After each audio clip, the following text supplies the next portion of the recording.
अहिल्यानगर जिल्ह्यात सध्या कांदा काढणीची लगबग सुरू आहे। मात्र स्थानिक मजूर मिळत नसल्याने कांदा उत्पादकांसमोर मोठं संकट उभं राहिलंय। शेतकऱ्यांना आता थेट परराज्यातील मजुरांचा आधार घ्यावा लागतोय। स्थानिक मजूर न मिळण्याचं शेतकऱ्यांनी जे कारण सांगितले ते तुम्हीच पहा।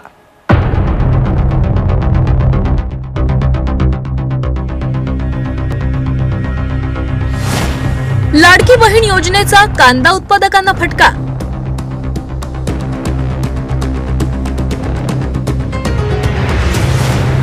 स्थानिक मजूर महिला मागतायत अधिक रोजंदारी।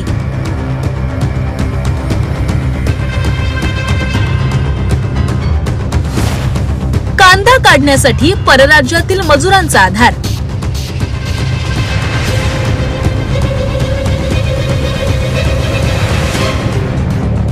एकीकडे राज्यातील लाडकी बहीण योजनेमुळे महिलांना आर्थिक लाभ मिळतोय, मात्र दुसरीकडे या योजनेचा शेतकऱ्यांना फटका बसतोय। स्थानिक महिला मजूर मिळत नसल्यानं शेतकरी संकटात सापडलाय। दरमहा 1500 रुपये मिळत असल्यानं स्थानिक मजूर महिला शेती कामांसाठी येतच नसल्याचं चित्र आहे। अहिल्यानगरमध्ये सध्या कांदा काढणीला वेग आलाय, मात्र ऐन कांदा काढणीच्या वेळेस शेतकऱ्यांना महिला मजूरच मिळेना झाल्या। अखेर शेतकऱ्यांनी परराज्यातील मजुरांचा आधार घेतलाय। श्रीरामपूरमधील शिवाजी पवार या शेतकऱ्याला शेतातील कांदा काढण्यासाठी मध्य प्रदेशातून मजूर आणण्याची वेळ आली आहे। मध्य प्रदेशातील 34 मजुरांनी कांदा काढणी केली। मध्य प्रदेशातून या मजुरांना आणण्यासाठी आणि परत नेण्यासाठी शेतकऱ्यांना अधिकचा आर्थिक भार सोसावा लागतोय। 1-1.5 महीना हो गया काम करते हमको, अभी 1 महीना और चलेगा। प्याज के सीजन हमारा अच्छा गुजारा चल रहा है। इधर है ना 10,000 रुपये एकड़ से काट रहे हम, 500-600 रुपये हजरी आते हम 34 लोग है।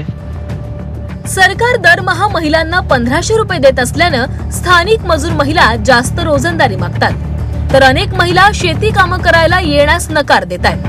परराज्यातील मजुरांमुळेच आपलं आर्थिक नुकसान टळलं असं शेतकरी शिवाजी पवार यांनी म्हटलंय। सध्या आपल्या महाराष्ट्रामध्ये लाडक्या बहिणीची जी योजना आली तेव्हापासून आम्हाला कामगार मिळणं मुश्किल झालंय। आता सध्याचे इकडले कामगार कामाला येतच नाही। जे एमपी वाले लोक येत आहे त्यांच्यामुळे आमची शेती आता वाचली असं आम्हाला वाटतंय। जे कांद्याचं पीक होतं हे जर ते लेबर आलं नसतं तर आम्ही ते काढू शकत नव्हतो। कांदा उत्पादक शेतकरी आधीच अनेक अडचणींचा सामना करतोय, त्यात आता मजुरांच्या अभावामुळे कांदा उत्पादक शेतकऱ्यांवर नवं संकट आलंय। या संकटात परराज्यातील मजूर शेतकऱ्यांचा आधार बनलेत। प्रतिनिधी कुणाल जमदाडे, झी 24 तास।